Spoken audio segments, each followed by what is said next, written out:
ओम शांति। 29 सितंबर 2022। आज की मुरली से धारणा के लिए मुख्य पॉइंट्स जो उठाए गए हैं, टोटल 6 पॉइंट्स लिए गए हैं और इनको हम वन बाय वन थोड़ा थोड़ा सा इलेबोरेट करेंगे। पहला पॉइंट, जैसे कि बाबा ने सार से ही पहले पॉइंट को इंट्रोड्यूस किया, और पहला पॉइंट है पढ़ाई की, इस स्पिरिचुअल पढ़ाई की, रूहानी पढ़ाई की इम्पोर्टेंस, इसका महत्व बाबा ने बताया। आज की वाणी में ज़्यादातर फोकस आज मुरली के ऊपर था कि मुरली हमारे लिए बहुत ज़रूरी है और मुरली को हमें मिस नहीं करना है किसी भी हालत में। मुरली को एवरी सिंगल डे हमें पढ़ना है। बेटर अगर हम सेंटर पर जा सकते हैं, वहाँ पर जाते हैं, डेली क्लास करते हैं, तो उस चीज़ का ऑरा एक बहुत अलग होता है, क्योंकि वहाँ पे हमें एक स्टूडेंट लाइफ की भासना आती है। हर एक आत्मा जब वहाँ बैठी होती है तो शुद्ध शुभ विचारों के साथ बैठती है। खुद को परिवर्तन हमें करना है, उस भाव से सुनती है। सामने परमात्मा बैठ के पढ़ा रहे हैं और उनके ये महावाक्य हैं, उस भाव से वो सुनती है। तो ये सारे भाव जो हैं उस वातावरण को बहुत प्योरीफाई कर देते हैं और उस वातावरण को बहुत स्ट्रेंथन भी कर देते हैं, पावरफुल बनाते हैं।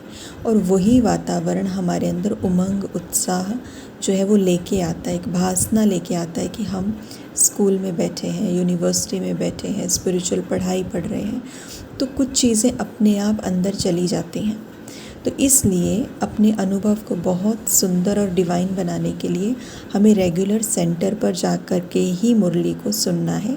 But some time somewhere it happens कि हम नहीं जा पाते हैं, मानिए कोई तबीयत ख़राब है या कहीं जाना है, तो उस समय पर भी हम मुरली को पढ़ तो सकते हैं। उसका मनन चिंतन, क्या पॉइंट्स मेरे लिए आज कही गई, मुझे कैसे उनको धारण करना है, तो ये सारा मनन चिंतन, उसका माखन हम निकाल सकते हैं तब भी, चाहे हम आउट ऑफ द स्टेशन हो या हम बीमार हों, तबीयत ठीक ना हो। तो बेसिकली बाबा मुरली की वैल्यू के ऊपर ही आज पूरी वाणी में बाबा ने 2-2, 3-3 लाइनों को छोड़ के हर चौथी 5वीं लाइन में मुरली की वैल्यू को हमें समझाया है। तो जैसे कि कहा कि सार के अंदर भी बाबा ने ये मेंशन किया कि not even a single day, तुम बच्चे गॉडली स्टूडेंट हैं, तो इसलिए एक सिंगल डे भी तुमको पढ़ाई मिस नहीं करनी है किसी भी सर्कमस्टांस में, चाहे कोई भी सर्कमस्टांस हो। क्यों? क्योंकि तुम ये पढ़ाई पढ़ते क्यों हैं, ये पढ़ाई तुम्हें क्या बनाती है। तो उस लक्ष्य की इम्पोर्टेंस को समझते हुए इसको मिस नहीं करना है।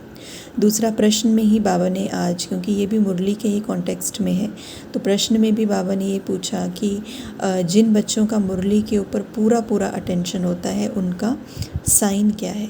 तो बाबा ने बताया उनको क्लियरली पता है कि बाप कौन है, क्या है, वो क्या पढ़ाता है, क्या एम देता है, मतलब उनकी बुद्धि में ये सारी चीज़ें क्लियर होंगी।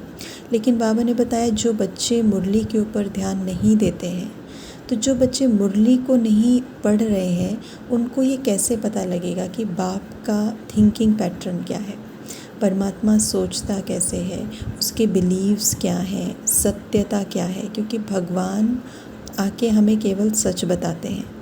हम इस झूठी दुनिया में, झूठे देह अभिमान में द्वापर से रह रहे हैं, और हम अगर पूरी दुनिया में नज़र घुमा के देखें तो हमें इस देह भान को, जो कि इस सृष्टि पर अभी के समय का सबसे बड़ा झूठ है, और इसी के ही बाल बच्चे, ईर्ष्या, निंदा, चुगली जो भी है, नेगेटिविटी, इसी के बाल बच्चे हैं। तो इस दुनिया में हर तरफ ये झूठ का ही साम्राज्य है, और इस झूठ के साम्राज्य में एकमात्र, इस अंधकार में एकमात्र सत्यता की किरण है, ये सच, ये सत्य ज्ञान जो बाबा आकर हमें देते हैं। और अगर पूरा दिन 24 घंटे we are living in the world of lies, झूठ की दुनिया में हम 24 घंटा रह रहे हैं, तो उसका प्रभाव तो पड़ेगा।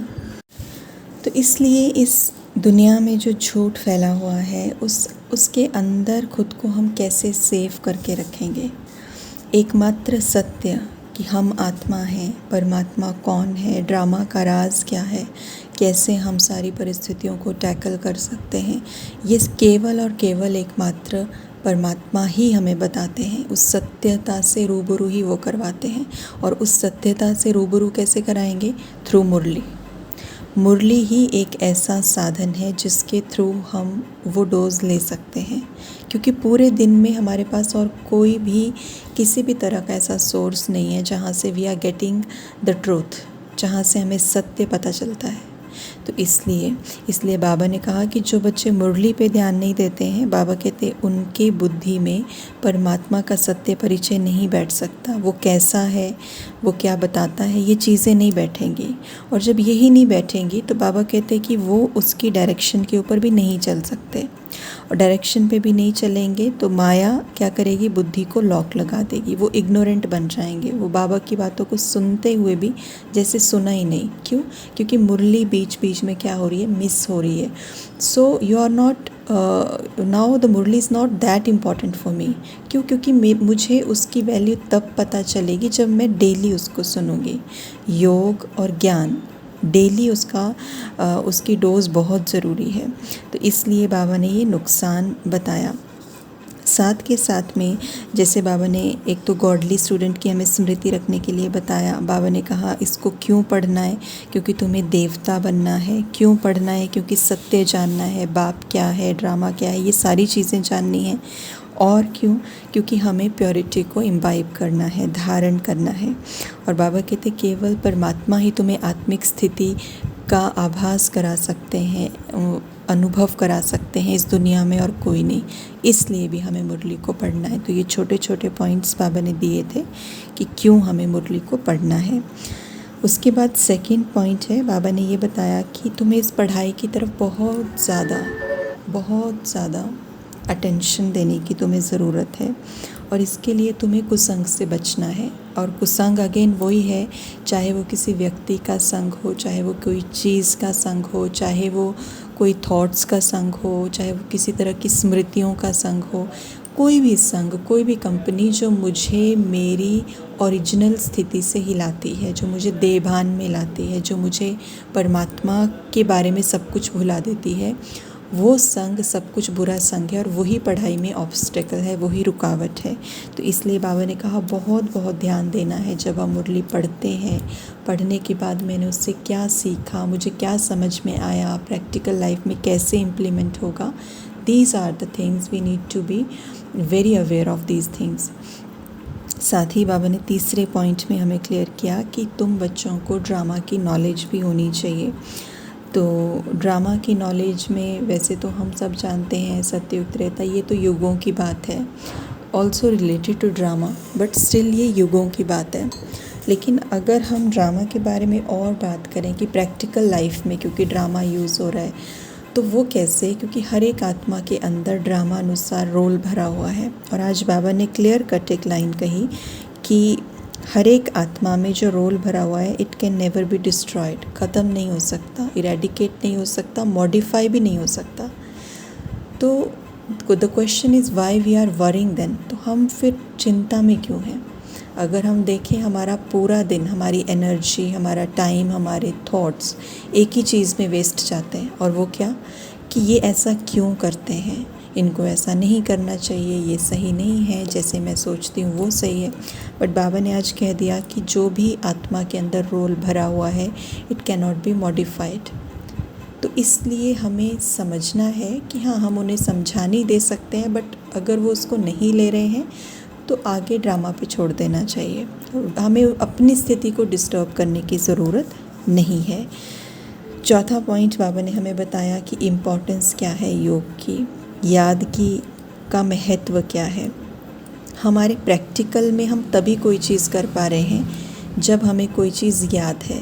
तो स्मृति का डायरेक्टली कनेक्शन है हमारे कर्म के साथ।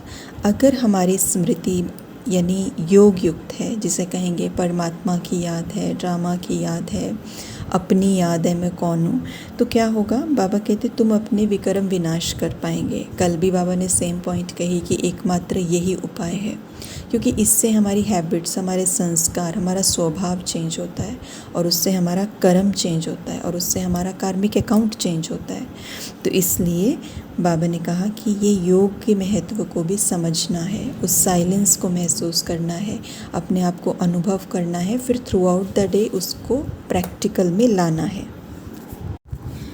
उसके बाद बाबा ने जो 5वीं पॉइंट जो यहाँ ली गई है वो है एवर रेडी रहना।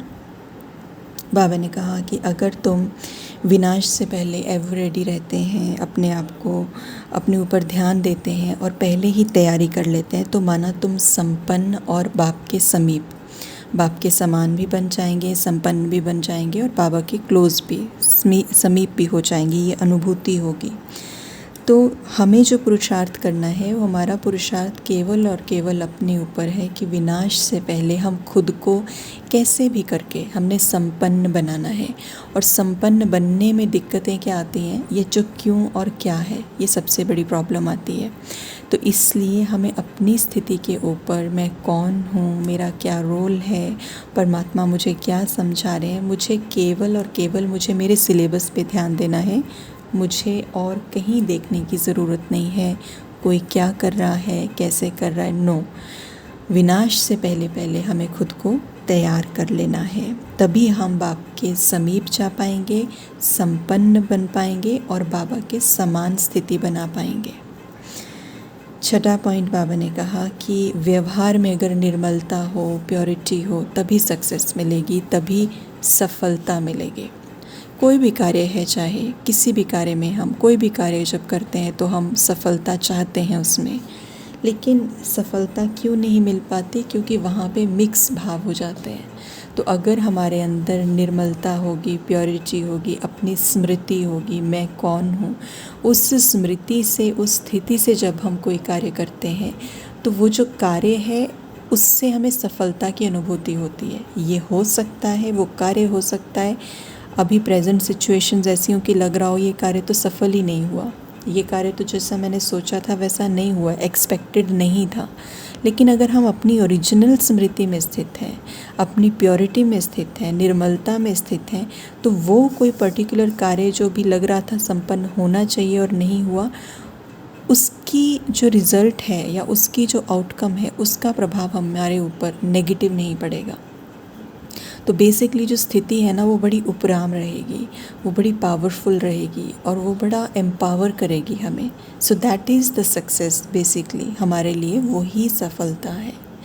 तो ये 6 पॉइंट्स आज जो मुरली से लिए, और 6 बहुत गहन पॉइंट्स हैं, और भी बहुत सारे पॉइंट्स आज निकल आएंगे मुरली अगर हम ध्यान से और ज़्यादा इसका मंथन करेंगे।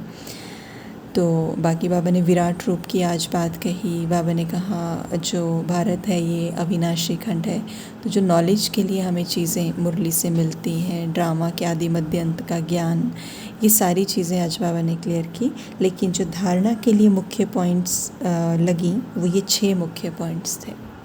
ओम शांति।